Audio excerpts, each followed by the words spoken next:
অবশেষে ঘাতক গায়েটিকে আটক করতে সক্ষম হল পুলিশ। উল্লেখ্য, সম্প্রতি 6 জুন ভোরে বিশালগড় জাঙ্গালিয়া স্কুল সংলগ্ন এলাকায় স্কুটি এবং ছোট সামগ্রী বোঝাই গাড়ির সংঘর্ষের ঘটনাস্থলে মৃত্যু হয় চরিলামে চন্দন দেবনাথ নামের এক ব্যক্তির।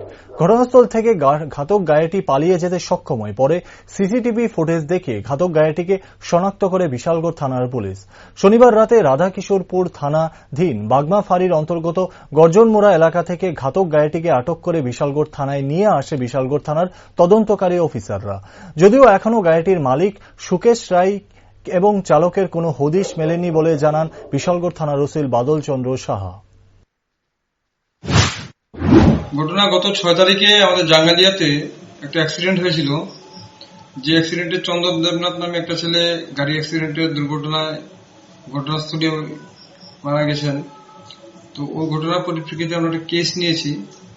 যে কেসে যে অফেন্ডিং ভেহিকেল ছিল সে চন্দন দেবনাথকে ওর স্কুটিতে ড্যাশ করে সে পালিয়ে গেছে। তো আমরা সিসিটিভিতে গাড়িটা দেখেছি এবং ওই গাড়ির এগেইনস্টে একটা কেস হয়েছে। তো পালিয়ে যাওয়ার পরে গাড়িটাকে আমরা 2 দিন খোঁজাখুঁজি করার পরে জানতে পেরেছি গাড়িটা শালগড়া গর্জনমোড়ার কাছাকাছি একটা জায়গাতে গাড়িটা মানে পরিত্যক্ত জায়গার মধ্যে এটা রাখা আছে। তখন খবরটা পাওয়ার পরে আমরা বাগমা থানাতে যোগাযোগ করি।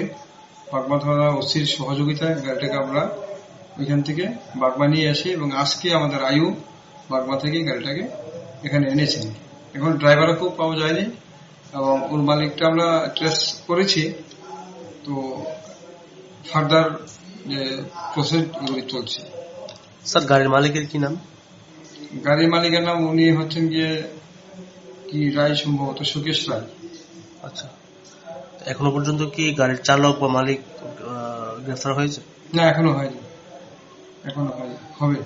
স্যার, গাড়িটার নম্বর? TR 081515।